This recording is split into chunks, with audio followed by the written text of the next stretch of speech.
সন্থাই যি জাননী প্ৰেৰণ কৰিছে অতি দুখৰ বিষয়, কাৰণ অহাকালিকৈ দেওবাৰ বজাৰ, সেই দেওবাৰ বজাৰ প্ৰাক মুহূৰ্তত তেখেতলোকে আজি অকণমান দেৰি আগতে 1-2 ঘণ্টা আগতে তেখেতলোকে যি জাননী প্ৰেৰণ কৰিছে, দুখ লগাৰ কথা। কাৰণ আজি যিসকল অহাকালিকৈ যিসকলে বজাৰলৈ আহিব, থলুৱা লোকসকলে খেতি কৰি সুদূৰ বিভিন্ন ধৰণৰ শদিয়াৰ পৰা আদি কৰি অৰুণাচলৰ পৰা আদি কৰি তিনিচুকীয়া জিলাখনৰ বিভিন্ন ধৰণৰ খেতিয়কবিলাকে আহি ইয়াত খেতিৰ কাৰণে আহিব, তেখেতলোকে ইয়াত বজাৰ সমাৰ কৰিবৰ কাৰণে আহিব, তেখেতলোকে বস্তু পাতি লৈ আহিব। তেখেতলোকে যিহেতু আজি বাৰীৰ পৰা শাক পাচলি উঠালেই, কিন্তু তেখেতলোকে আহি ৰাতিয়ে ইয়াত আহি যায়। গতিকে দুখৰ বিষয়, যদিহে তিনিচুকীয়াৰ সেই মাজবজীয়াৰ পৰাও যদি তেখেতলোকে যোৱাটো 4 আগষ্ট তাৰিখে তেখেতলোকক তাৰ পৰা তেখেতলোকক ইয়ালৈ হস্তান্তৰ কৰা হ'ল। ইয়াৰ পৰৱৰ্তী পৰ্যায়ত তেখেতলোকে আজি সকিয়ানি দিছে কি যে তেখেতলোকে দিছে, জাননী দিছে যে কি যে অহাকালিকৈ ইয়াত নহ'ব। তেনেহ'লে মানুহখিনি কি কৰিব?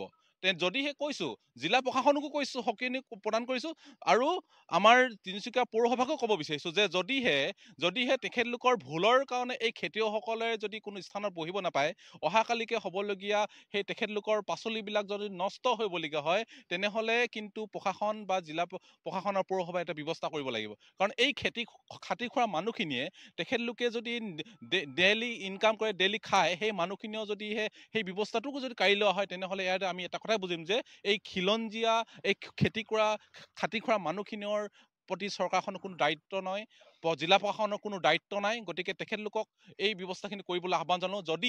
যদিহে তেখেতলোকে অহাকালিকৈ এই খেতিয়কসকলক তেখেতলোকে নিৰ্দিষ্ট স্থানত বহাৰ ব্যৱস্থা নকৰে, তেনেহ'লে কিন্তু মৰাণ ছাত্ৰ সন্থাই তেখেতলোকৰ লগত খেতিয়কসকলক লৈ বা আমাৰ সেই বজাৰ সমাৰ কৰিবলৈ অহা মানুহখিনিক লৈ আমি নিশ্চিতভাৱে ব্যৱস্থা কৰিব লাগিব। আমি মৰাণ ছাত্ৰ সন্থা আগবাঢ়ি আহিম। কাৰণ কৈছোঁ যে তেখেতলোকে দেখাইছে যে এই নিৰ্মাণ কাৰ্য যোনে কৰিছিলে, তেখেতলোকে ইয়াৰ নিৰ্মাণ কাৰ্য যেনেদৰে কৰিছিলে অতি দুখ লগাৰ বিষয়। কাৰণ যিটো স্লেব দিছে, টাইলছৰ ওপৰেদি মানুহ যাব নোৱাৰে, টাইলছৰ ওপৰত কেনেকৈ উঠিব? টাইলছৰ যেনেকুৱা ধৰণে দিছে তাত বেলেগ ধৰণকে হ'ব লাগিছিলে। ইয়াৰ গাফিলতি আছে, ইঞ্জিনিয়াৰ গাফিলতি আছে, পৌৰসভাৰ গাফিলতি আছে। গতিকে তেখেতলোকক এই ব্যৱস্থা অতি শীঘ্ৰে ঠিক কৰিবলৈ অনুৰোধ জনালোঁ। লগতে অহাকালিলৈ যদিহে কোনো ব্যৱস্থা গ্ৰহণ নকৰে, অতি শীঘ্ৰে যদি সেই খেতিয়কসকলক বহাৰ ব্যৱস্থা নকৰে, তেনেহ'লে কিন্তু সেই জিলা প্ৰশাসনৰ কাৰ্যালয়ৰ সন্মুখত, পৌৰসভাৰ কাৰ্যালয়ৰ সন্মুখত বজাৰ বহাবলৈ কাৰণে আহ্বান জনালোঁ।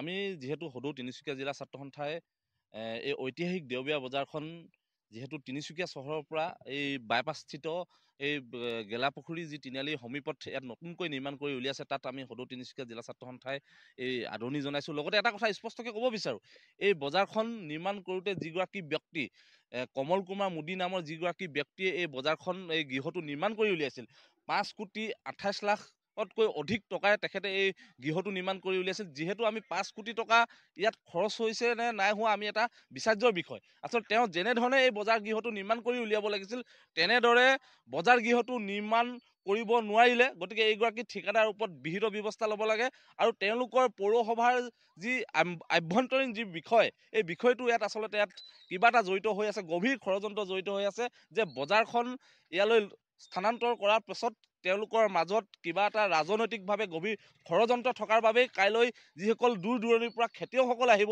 এই খেতিয়কসকলক তেওঁলোকে ইয়াত বজাৰ কৰিব নিদি তেওঁলোকে ইয়াত গেটত তেওঁলোকে আজি এখন জাননী প্ৰেৰণ কৰিছে যে তেওঁলোকে কাইলৈ তেওঁলোকৰ আভ্যন্তৰীণ কিবা বিষয় মেৰামতি থকাৰ কাৰণে তেওঁলোকে বজাৰখন বন্ধ কৰিছে। গতিকে যিসকল দূৰ দূৰণিৰ খেতিয়ক আছে, তেওঁলোকৰ হাতত স্মাৰ্ট মোবাইল ফোন নাই, তেওঁলোকৰ হাতত পেপাৰ নাই, তেওঁলোকে কেনেকৈ গম পাব আচলতে যে বজাৰখন তেওঁলোকে কাইলৈ বন্ধ কৰি দিছে? গতিকে তিনিচুকীয়াৰ পৌৰসভাৰ যিগৰাকী পৌৰপতি পবিত্ৰ গগৈক আমি তিনিচুকীয়া জিলা ছাত্ৰ সন্থাই স্পষ্টকৈ সকীয়াই দিছোঁ, তেওঁ কাইলৈ যদি তেওঁলোকে বজাৰ কৰিবলৈ অহা যিসকল ক্ষুদ্ৰ খেতিয়ক, এই খেতিয়কসকলক তেওঁলোকে যদি সুবিধা কৰি দিব নোৱাৰে, কিন্তু পৰিস্থিতি ভয়াৱহ হ'ব।